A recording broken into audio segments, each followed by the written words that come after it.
Вся татарская история в одном подкасте. Лекторий «Миллиард татар». Мы с вами проделаем одинаковый путь. Мы глазами чужой культуры смотрим на нашу родную татарскую культуру.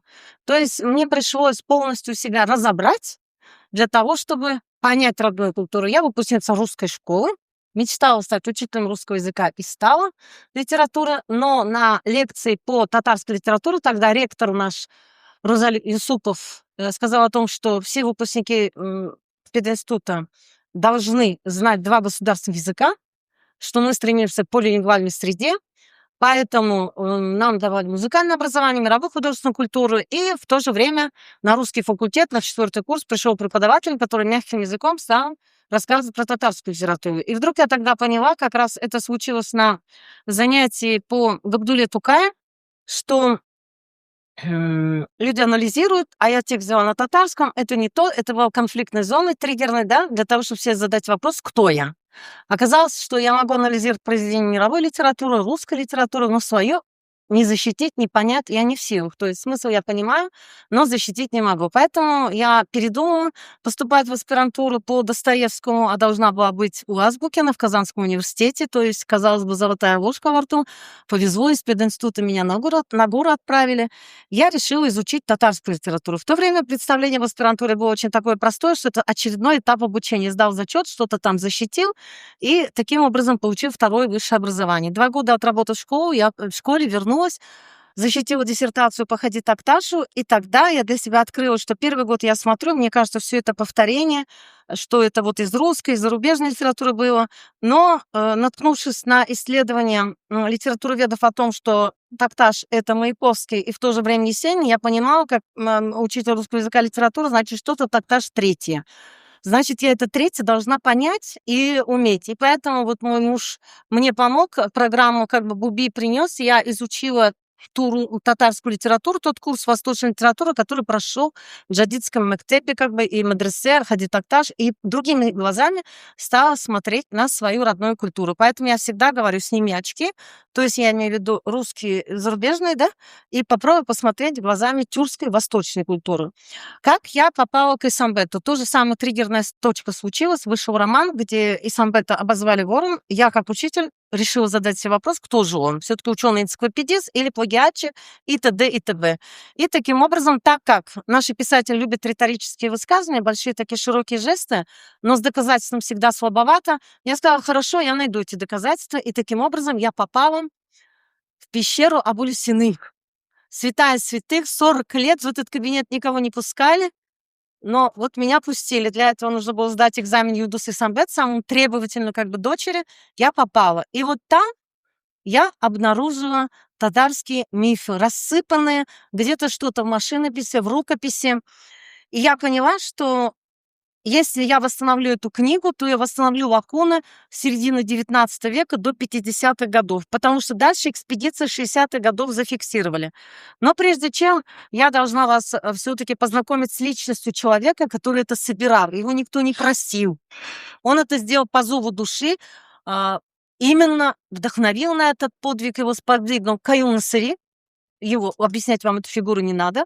Будучи с Шакирдом медресе, Накаи Самбет решил продолжить его дело составления толкового словаря. Вы просто представьте, ребенку 10 лет, а он окрест как бы в Башкортостане, деревни Малаяс, начинает собирать лексику так, как Каюм Ага не добрался до этой татарской среды, которая сосредоточена в Башкортостане. Параллельно, вслед за Тукаем, в год, когда Тукай написал свой Шурале, он пишет свой Шурале на другой сюжет и со своей образной системой, и говорит о том, что благодаря Тукаю я пришел в поэзию, потому что первый урок медресе был на распев, они читали стихотворение. Это был Габдулла Тукай и Гафури. Вот так прививав вкус. Вслед все дети начали писать стихи. Вот это так вдохновило это поколение, поэтому у нас и золотой век остался глубоко позади, потому что они получили прекрасное литературное образование. И вот портрет Накаи Самбета, потому что вот именно в этом возрасте он записал свой первый миф в соседней деревне Малаяс Шурале. И если вы книгу откроете, то вы увидите его обложку рукописного журнала «Кусяк».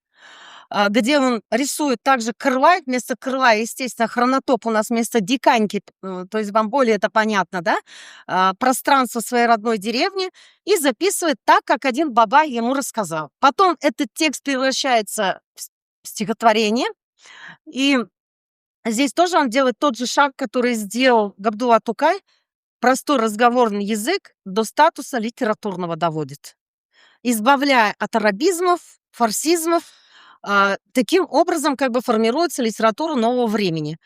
В медресе Хасания учителя, провожая своего поэта юного, который благословил сам шейх Заде Бабич, я недавно съездила, увидела это медресе Хасания, получила благословение этой земли, он приезжает в медресе Мухаммаде Баруди.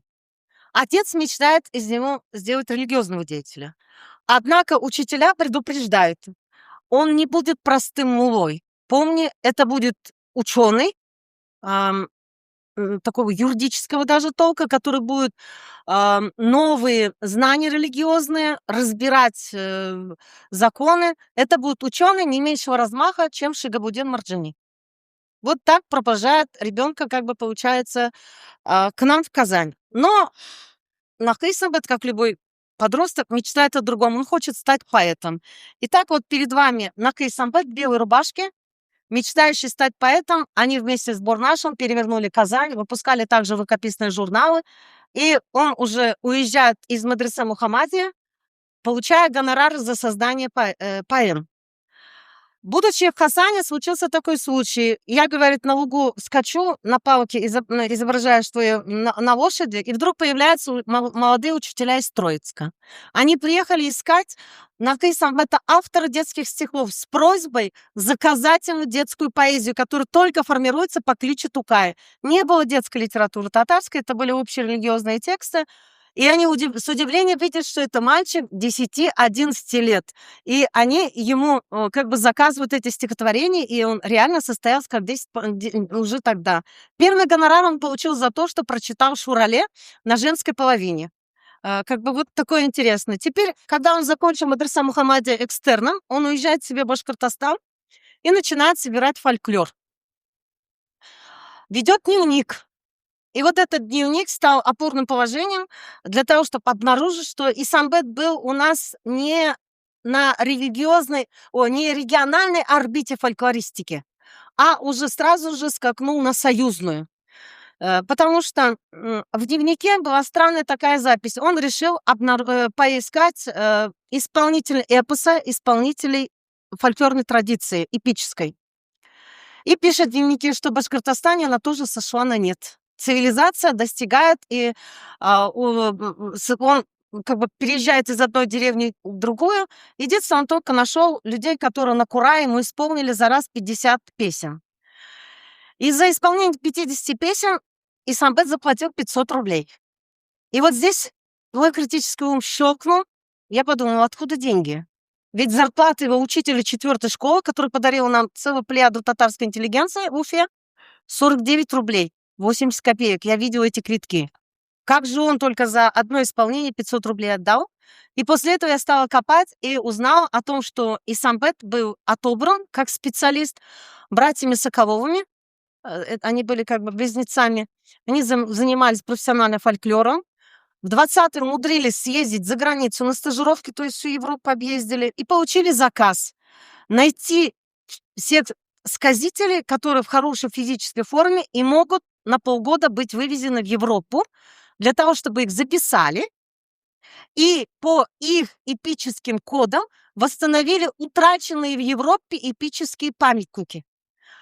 Потому что ученые европейские предупредили Соколовых о том, что сейчас в связи с революцией цивилизационный взлет произойдет, патриархальная культура сойдет и в России на нет, и также сойдут на нет эти сказители и не успеют собрать этот фольклор. Поэтому Исамбет у себя держит Сукарфараха, слепца, исполнителя народного сказителя, но параллельно выполняет и заказ партии. Соколовы умели существовать в пространстве Советского Союза. Они, как бы, получается, в рамках цензуры собирали официальный фольклор, то есть революционный и так далее. Но параллельно запрещенный фольклор в виде вот суеверий, мифов. примет, сонников, что фиксирует Нахаи Самбет. Нахаи Самбет получает прекрасное образование благодаря поддержке этих людей. Во-первых, его отправляют учиться в Харьков, к Зеленину. Зеленин, как вы знаете, к этому времени уже закончил свой труд по мифологии и готовился выстроить вторым трудом. Здесь проходят научные семинары. Вы знаете, что Украина в то время самостийной была, как говорится, и все, кто не мог усидеть в большевистской России, тихонечко, как перевалочный пункт, в этот Харьковский университет на семинары собирались. Из Москвы сюда прилетали. Люди приезжали, естественно. Они читали лекции. В то время не выпускали книги. Статьи опробировали тут же. Вот здесь он познакомился с мифологией, теории, которые существуют в мире. Просто представляете, европейская, в то же время, и не надо забывать о том, что, будучи еще медресе Мухаммадия, он посещает фольклорный кружок Бадыгы, который Мессерша сопровождал здесь по Поволжью венгерского фольклориста. Вот откуда резкий такой взлет, не похожий на других фольклористов. Это база. После этого Зеленин его отправляет в Москву. Он числится как бы в коммунистическом университете трудящихся Востока. Однако ни Хади Такташ, с которым он там встречается, ни Нахаи Самбет, корочка большевика и коммуниста обзаводить не планировали. Это всего лишь нужно было общежитие, крыша. В это время он стажируется в МГУ, в кружках соответствующих, известной по русской фольклористике. Его готовят стать членом башкирской фольклорной экспедиции под руководством самого Дмитриева. Таким образом, когда Исамбет проходит вот такую школу образования, возвращается, он становится, не имея советского высшего образования, только с религиозным медресе Мухаммадия, естественно, который это было высшим образованием нашим светским, для того, чтобы произвести на вас просто впечатление, советская власть проверяла уровень выпускников медресе, чтобы у вас не было такого представления, как у нас обычно бытует, что вот сидит там, он мурлычет какие-то заученные молитвы, да, и дальше как бы этих правил не двигаться. Так вот, студент Галия, вот недавно мы были в Уфе, и муж вот в архиве как бы обнаружил, отвечает, что он знает из русской литературы. Вы очень сильно удивитесь. То есть он Пушкин, Лермонтов, Гоголь, Достоевский, христианское. И в Галие, в религиозном учреждении, место для Достоевского нашлось. Чехов, естественно. Но больше всего меня удивило Леонид Андреев. Кого из критиков читали? Виссарион Белинский. И из зарубежки драматургия вся мировая. Я была просто шокирована. Это медресе Галия, естественно, медресе Мухаммадия тоже не уступала. Первую смену мы получали татарское образование, во вторую смену русское образование, поэтому прекрасно ориентировалась в литературной традиции. Итак, мы становимся членом башкирской фольклорной экспедиции, сохранили справки, в книжке это все можно будет найти. Я опубликовала первый, это фонд ДЖИ, где все паспорта и сампета, справки, чтобы не было проблем с тем, что действительно он ли. При этом я могу похвастаться тем, что я обнаружила справку 27 года, и сампета отправляли на Кавказ и в Крым собирать фольклор этих народов. Вы понимаете, что он должен отработать всю тюркскую матрицу. Таким образом, Исамбет собирает у нас фольклор, и в то время он, как бы получается, увлекся толстовством. Вот вы видите, узнаете, да? По костюму же. Он ходил вот так вот босой, с сандалетами, перехваченный. И здесь он поссорился как бы с эсерами, как бы, которые выбрали кровавый путь вслед за Львом Николаевичем Толстым. Нуль спиртного, только труд, только опора на фольклор и вера, что именно эта духовная основа способствует как бы воспитанию человека. Отсюда вот эти споры завели его с Галимджаном Ибрагимовым, как бы получается, до дела Джидигер. Схлестнулись они нешуточно в Уфе, и продолжение получили здесь, в Казани. Но это закалило Исамбета. И тогда он в башкирской фольклорной экспедиции уже зафиксировал вот эти всякие суеверия, но вы знаете, что советский фольклор в то время резко начинает контролировать. Появляются вот такие собрания, да? Революционные песни мы начинаем изучать. Вместо русского, татарского фольклора появляется советский национальный фольклор, который внедряется, репетируется через корабли, всякие коллективы. Но Исамбет продолжает складировать этот материал с надеждой, что когда-то опубликуется. Прорыв в области суеверия происходит незадолго до войны, как бы в конце 30-х годов. Все-таки закрытые семинары происходят, лекции читаются, и эти выжимки спускаются вниз, и по этой матрице материал продолжается собираться. Итак, теперь уже вас интересует книга как бы мифов. Исамбет захотел издать эту книгу, он ее составил к 1967 году, возмущенный тем, что татарские писатели в своей поэзии, семидесятники, очень увлеклись греческой мифологией. Вы знаете, в то время был бунт, да, потому что образ Геракла и советский идеал совпадал. Мультики появились, и все татарские поэты проходят через тот факт, где обязательно русская и зарубежная литература, а свой фольклор мы не изучаем минимально. Ну, естественно, мифологию не трогаем, это религиозная толпи народа. Это обернулось тем, что все наши вот крупные поэты, вот Радив Гаташ, ныне живущий среди нас, как бы, Рафик Юнусов, как бы, получается, с удовольствием обращается к мифам о Геракле, Андромедам и так далее. Но к Исамбету они приходят на поклон для того, чтобы получить у мэтра рекомендацию в Союз писателей. И тогда Исамбет как бы пишет вот открытое письмо к Рафику Юнусу, говоря о том, что ну, почему вы ищете истину на других берегах? Почему вы не можете схватить то, что у нас есть? У нас есть своя история об Александре Македонском. У нас свои легенды о живой воде. Все это можно как бы сделать сугубо национальным. Вам только нужно наклониться. У него такое было стихотворение у Рафика Юнуса, что он нашел потерянную сережку. И сам об этом и говорит: эх, только если бы потеряна была сережка. И вот я свою книгу не случайно взяла как бы эпиграф из этого письма, обращенного к Рафику Абуе, где Наки Исамбет пишет: действительно, наше молодое поколение прекрасно знает Европу, культуру, очень хорошо ориентируется в ней и впредь будет прекрасно ориентироваться, не сомневаюсь. Со школьной скамьи. И на мир они будут смотреть сквозь европейские очки. И история мира им откроется сквозь европейские очки. И история нашей Вселенной откроется только сквозь европейские очки. Да, это огромный прорыв для нашей культуры. Однако, знают ли они свое место в этой Вселенной? Могут ли они себя представить как нацию, как представители нации? Знают ли, кто они в этом мире? Вот я с этого эпиграфа и решила начать свою книгу, свое вступительное слово. Судьба этой книги весьма драматичная. Взялся он за нее еще в рамках полевых исследований, которые были в башкирской экспедиции. Однако за перо он взялся и даже часть опубликовал в 60-е годы, когда в Дедгизе было знаменитое совещание, где русские детские писатели стали бить в набат, что дело Чуковского надо вернуть в Вавилонскую башню, напечатать, потому что с детьми теперь в музей ходить бесполезно. Дети библейские сюжеты, картины не узнают. Борьба с опиумом довела до того, что подрастающее поколение становится дикарями. Тогда было принято решение, чтобы дать возможность Корнею Чуковскому Вавилонскую башню опубликовать.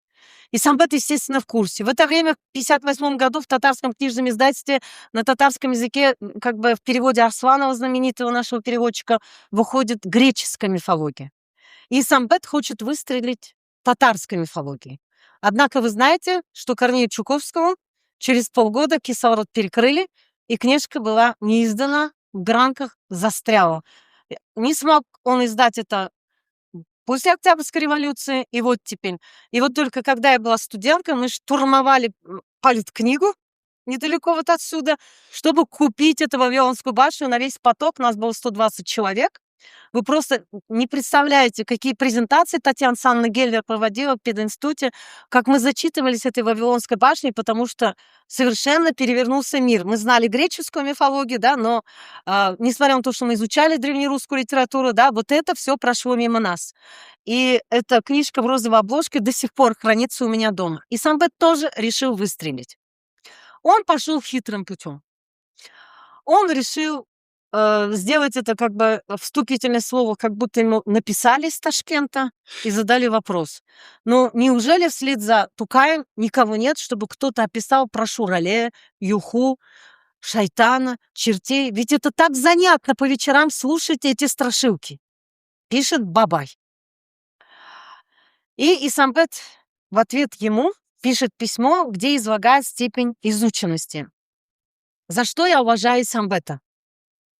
Вот даже оформляя такой труд, как бы вступительное слово, он остается писателем. Пишет очень увлекательно и успевает загадки в степени изученности разгадать. То есть вы, я знаю, уж вы аудитория как бы бойцы уже подкованные. Вы знаете, что татарская мифология Каюм Насыри была сделана на русском, Кобловым была сделана, да? Однако в этих книжках вы не найдете имена тех, кто был информантами, кто помогал эту мифологию собирать в массах. Вы знаете, что Коблов, он собирал больше не, собственно, татарский, да, фольклор и мифологию, это была кряшинская мифология. И, соответственно, кто должен был быть посредником, как вы думаете? Естественно, священники, которые свободно говорили на татарском языке. И когда вы на татарском ли, ну, в будущем я собираюсь на русском, возьмете эту книгу в руки, то вы увидите, как уважительно Исамбет относится ко всем тем, кто пошел собирать эту сокровищницу, когда никто не платил, не просил. Так вот, он с уважением называет учителей Елабужского района Эр Сакаев, А. Абдулин, С. Исмагилов, Сахабеддинов, Ага Муратов, вы. Из Тамбовской губернии муллы. Вот посмотрите, какие были прогрессивные муллы. Они не стали задирать нос и говорить, что это язычество, это запрещено исламом. Нет, они пришли на помощь.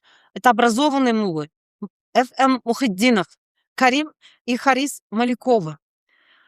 Елабужский мулла Хужаханов, мулла из Бандюга, Синдыков вы, учителя Трофимов, Медведов, Туберозовы, попы Казанской епархии, Чебешевы, Лепидовские.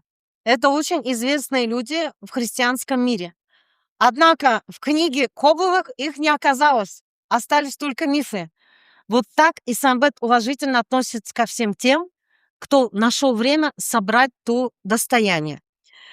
Исамбет указывает, что после этих первопроходцев был еще журналист, Былтыр, псевдоним, и он печатал переводы кобловских как бы мифов, и все были уверены, наши татарские фольклористы, если у нас в Казанском центре как бы Гали Рахим, он оставил свои лекции, то все наши татарские фольклористы говорили о том, что автором под этим псевдонимом был Гали Рахим. Но Накый Самбет ходил в один кружок с ними, Бадыгы, и говорит, нет, это не стиль Гали Рахима, я сразу же узнал. Этим человеком был журналист Гемат Нугайбеков, который работал в газете, был переводчиком. Таким образом, в этой книге не только история татарской мифологии, да, история степени изученности, как эта наука вообще у нас формировалась. И здесь персонализируются все, кто так или иначе приложил руку, а те, кто Исамбет знал. Отвечая на вопросы Мазгара Ипташа, как бы, который восхищается историей шайтана, он говорит слово благодарности в адрес Каюма Насыри, Коблову, Катановым, которые эту работу начали. Благодарит Тукая, который этот фольклорный материал превратил в литературную сказку. воспитательную, с миражной интригой. И так сделал, чтобы это стало частью и взрослой литературы, потому что вслед за Тукаем подтянулся Галимжан Ибрагимов, Йозбаши его, как бы получается, с мифологическими сюжетами. И у нас активно как бы начала развиваться литература романтизма с оглядкой на фольклор. И то есть все это стало поводом для развития литературы нового времени. Исамбет сформировал и машинопись, и предложил как бы вот издать. И вот вашему вниманию я хочу вот показать. Вот она история Шурале. Я все-таки Так, прогуляю. да. Его рукописный журнал, вы в книжке, если купите, можете посмотреть. А рядом я поставила рукопись 67 года. Вы можете посмотреть почерк Исамбета. Он до конца своей жизни писал только на арабице. Хотя какое-то время и за латиницу выступал.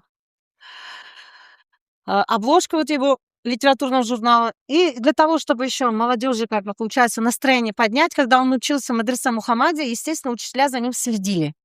И так как у них был сатирический журнал, Исамбет еще прекрасно рисовал. Вот это автор-портрет с кукишем, адресованным тем, кто за ним следит. Он говорит о том, что я не люблю любую веревку, которую мне накидывают на шею.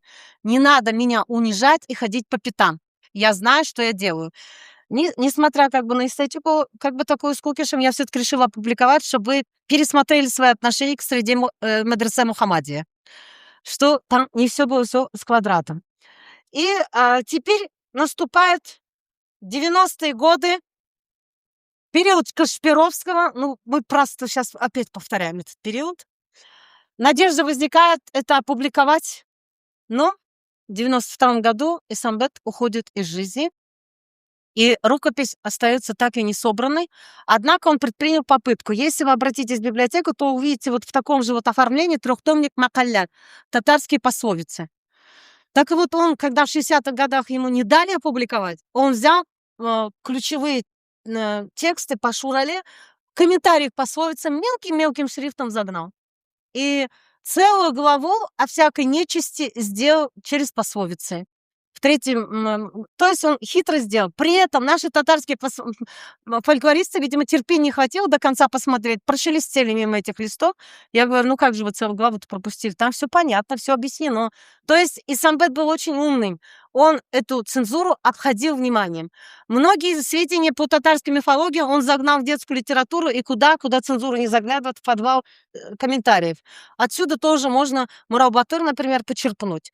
Итак, 90-е годы рукопись формируется теперь уже в рамках указа Ментимир Шариповича Шаймиева. Исамбет — народный писатель Республики Татарстан. Выпускается указ об издании 30 томов. Принимается постановление директору книжного издательства Ашрафзянову, Закиеву, директору института ИАЛИ, директору типографии, потом этого Союза писателей Ринату Мухаммадиеву, Ринату Харису дается поручение 30 томов Исамбета издать, но в том числе и папочка татарской мифологии загоняется. Я вам решила показать эти папки для того, чтобы убедиться в том, что все по датам. Когда мне не ответили на вопрос, я сказала, я все равно найду.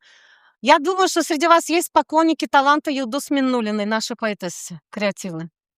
Итак, если бы ее отец скоропостижно не ушел из жизни, из книжного издательства, мы бы татарские мифы читали в 90-е годы. Вот Фарваз Миннулина расписывается, передает Равилю Рахмани 23 марта 94 года татарские народные легенды и риваяты. Также детский фольклор, том за томом, татар мифляры. Соответственно, все эти папки ко мне вернулись после смерти Юлдус Исамбет, когда я открытое письмо в интернете написала, что готова заплатить деньги, если кто-то прольет правду на эту историю. Кто и куда дел 30 томов Исамбета, сданных в татарское книжное издательство. Оно находилось здесь, переезжало, и в этой неразберихе все это пропало. Естественно, если Исамбет писал на арабице, сначала я вдохновилась тем, что нашла в архиве Юлдус Исамбет, но Юлдус Апа сказала, что это буду выпускать я.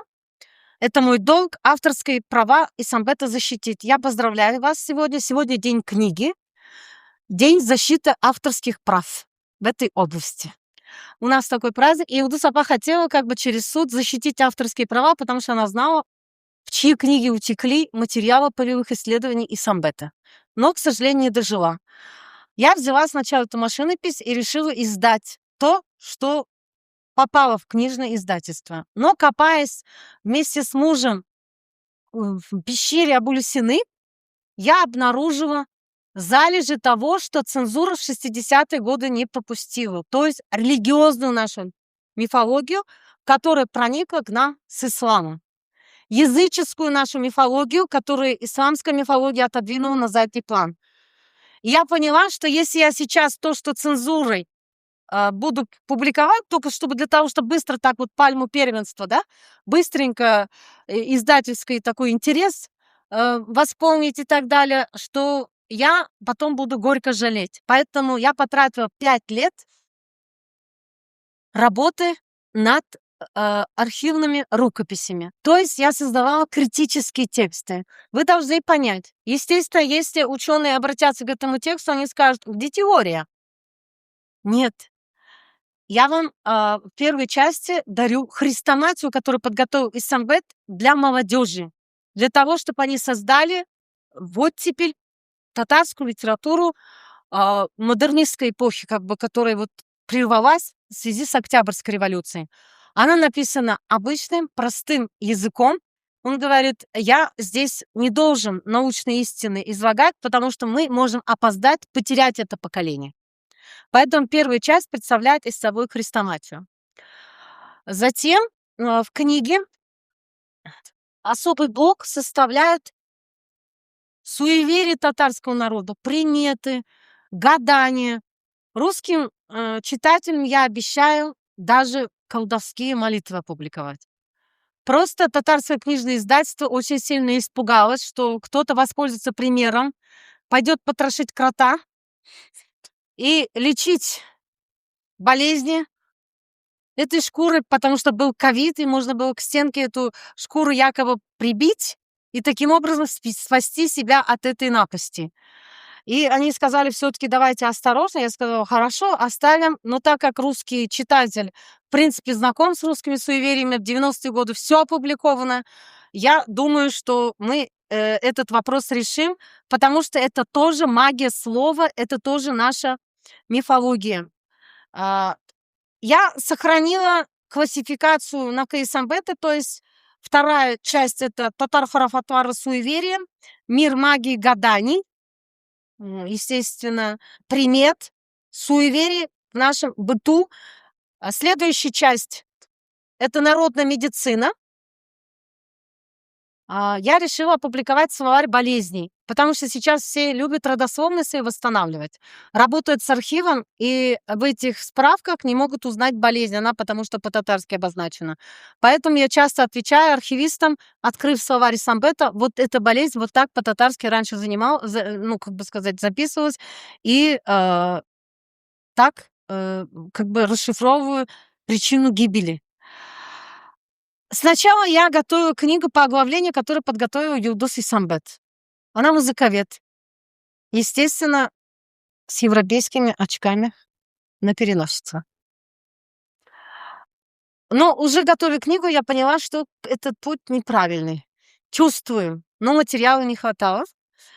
И, соответственно, мы уже стали составлять книгу по-другому в связи с тем, что мы обнаружили в архиве Исамбета. Всем так кажется, что я зашла в архив Исамбета, взяла с полки рукопись и, соответственно, сделала. Вот я вам хочу показать, что такое рукопись в понимании. Вот такие листочки обвязанные. Бывает так, что шелковая нитка развязана, рассыпана, потому что супруга Наджиба Исамбет думала, что больше этим никто заниматься не будет. А по завещанию ученые и Али подходить к этому не должны были. А уже как бы в Казанском университете фольклористика тоже не развивалась в этом направлении. Не оправдали надежд ученики. И она поэтому все это, пытаясь то, что сама могла расшифровать, расшифровала и сдала в книжное издательство. Вот это выглядело вот так. При этом это было все запутано. Приходилось сидеть на ковре, да, сортировать. И единственным методом собирания материала стало то, что кубик Рубик. Нахожу я желтенький цвет, я пишу: вот такая тема, ключевое слово. И потом, как Рубик собираю, что, возможно, это вот отсюда, как мы играем уже на компьютере в эти игры-то в эти 90-х годов. К счастью, обнаружилось начало. Вступительное слово на машинописи с справкой на кейс Амбета. Суть Божия. Я поняла, что фарт на моей стороне, и Самбет благословляет, если он эту машинопись мне дал, и я, соответственно, правильное целеполагание вижу писателя. Но оказалось, и у этого Сюзбаши разные редакции, которые искорежены были под купюрами, под влиянием цензуры. Вот мы вынуждены были расклассифицировать тематически вот так.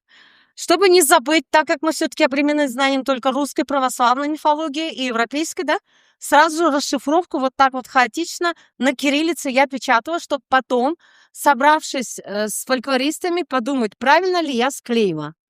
Потому что я боялась ошибиться. Вот это такая работа. И на последнем этапе, когда я, как бы получается, работы, вдруг стали выходить архивные документы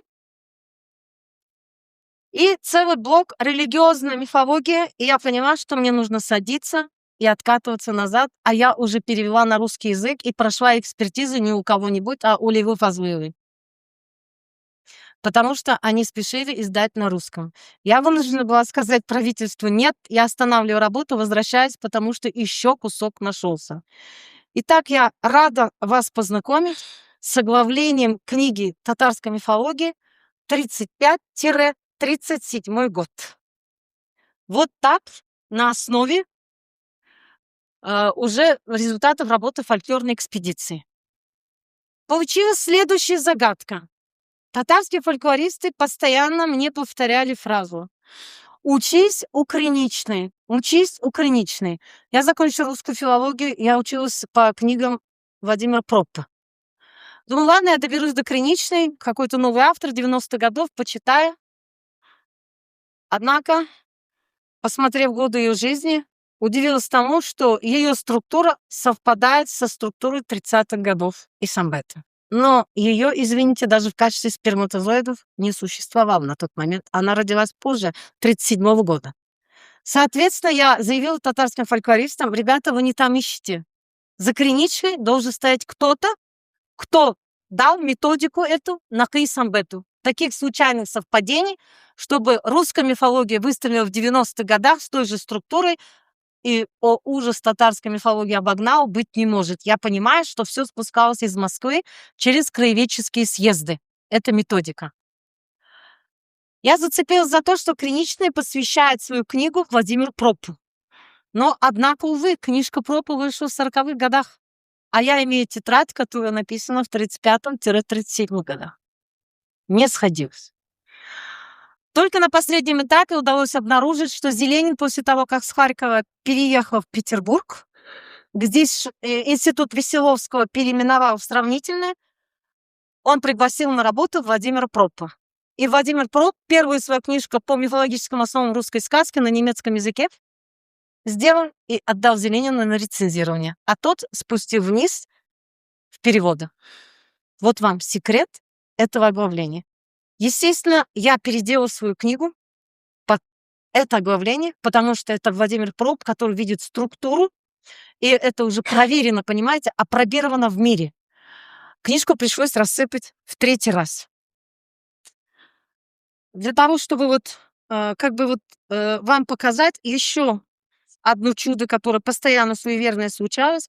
Книжку я собрала, уже хотела сдать типографию, целый день ее перепечатала, весь у меня принтер перегрелся, муж уехал в командировку. Целые 3 дня, пока он был в командировке, я смотрю на белый пакет, который меня постоянно к себе притягивает.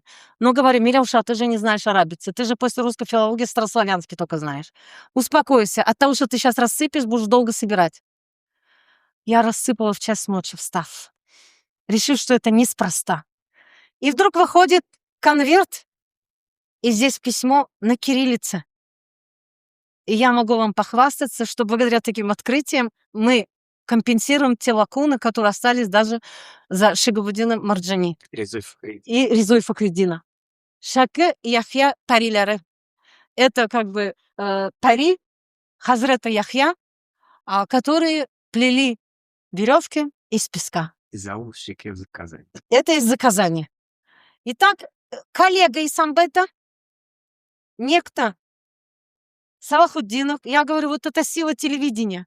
В 1937-м отказался рассказывать эту историю на Кайсамбету, который к нему пришел с просьбой об этом рассказать. Однако, увидишь его как лауреата Тукаевской премии по телевидению, решил рассказать то, что узнал от отца. И я ночью снова растормошила книгу. Таким образом, у вас появился этот текст в книжке. Вот так, на грани суеверия, мифов это рождалось. Теперь, как бы вас интересует сама книга мифологии, да? Чем она самобытна. Для того, чтобы вам сказать, вы привыкли к Шурале, но здесь есть нестандартный Шурале, который вам напомнит и европейскую мифологию. Здесь есть миф, где рассказывается о том, как Шурале прогнали из деревни Казанщи. Это миф о нашем переселении народов. Вы знаете, что наши предки с китайской стены откатились здесь. Но, естественно, мы же кого-то выдавили с этого места. Здесь же кто-то жил, мы их выдавили. И вот сам акт выдавливания коренного населения с этой территории и обретения Родины нашел в этом мифе художественное воплощение. Рассказывается о том, как появились существа, которые называются шурале, волосатые, которые скакали, как бы получается, на конях. То есть вот это сохраняется, эта мифологическая структура, что как они любят лошадей. А мы, такие жестокие, пытались как бы ножами, да, их с коней содрать, прогнать. Но каждой капли, которая падала на землю, теперь вы вспоминаете мифы греческие, распускались не ландышами, как в знаменитом, да, мифе любовном, а появлялся новый шураленок. Полки множились. Но, тем не менее, старый Шурале признал, что им здесь делать нечего. И нужно откатиться в сторону Сибири. И если вы дальше покопаетесь, то вы у Исамбета найдете объяснение, откуда появился снежный человек и какое отношение он имеет к татарской мифологии. Точно такие же мифы здесь присутствуют. Вы научитесь различать Аздаку от Аждахи. Вы узнаете, что татары не только чужую мифологию сделали своей, как в значении, как бы вот получается, религиозной исламской мифологии. Вы знаете, как религия продавливала, как бы, да? Надо же было язычество выдавить, нужно было подарить свои мифы. Эти мифы, как бы продажа, они в виде книг рукописных распространялись. Вы видите, уже устная традиция вместе с вами в письменную превращается. И, соответственно, был микс. Язычество все равно оставалось. Культ железа сохранялся у нас, как бы, да, культ огня. Мы балансировали, поэтому у нас ислам свой татарский, он не похож на восточных народов. Мы брали все то, что нам нужно было.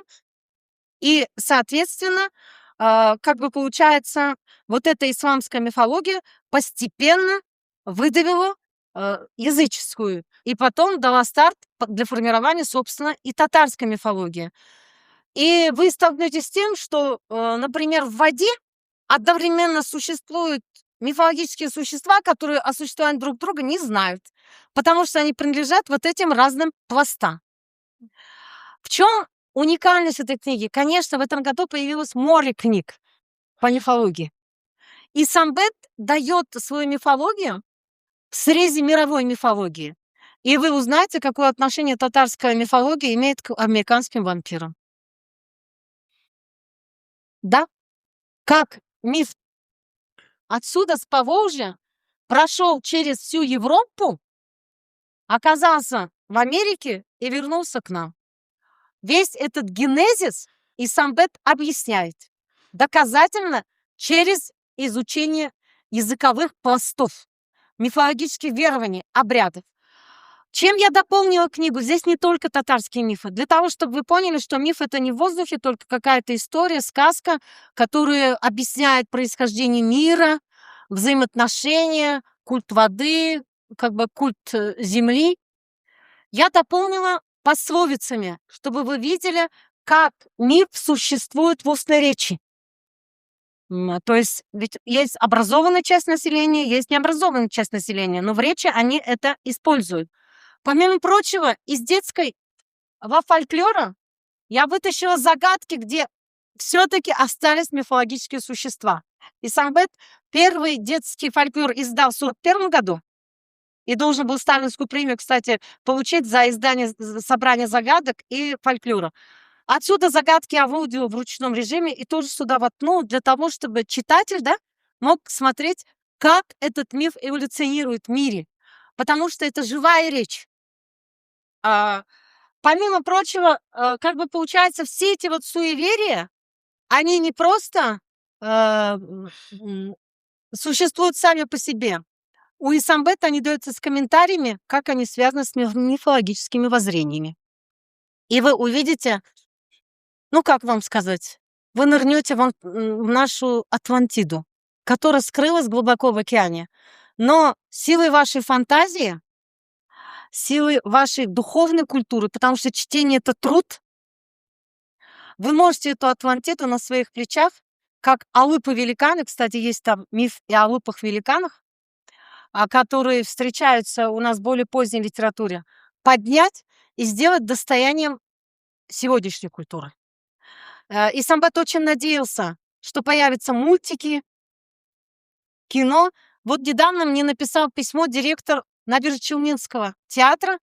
Он купил книгу, вся она в закладках. Он говорит, я уже мечтаю о сценариях спектаклей, сценариях мультиков. Я считаю, что это самая главная оценка, что за 3 месяца уже у творческих людей загорелась фантазия.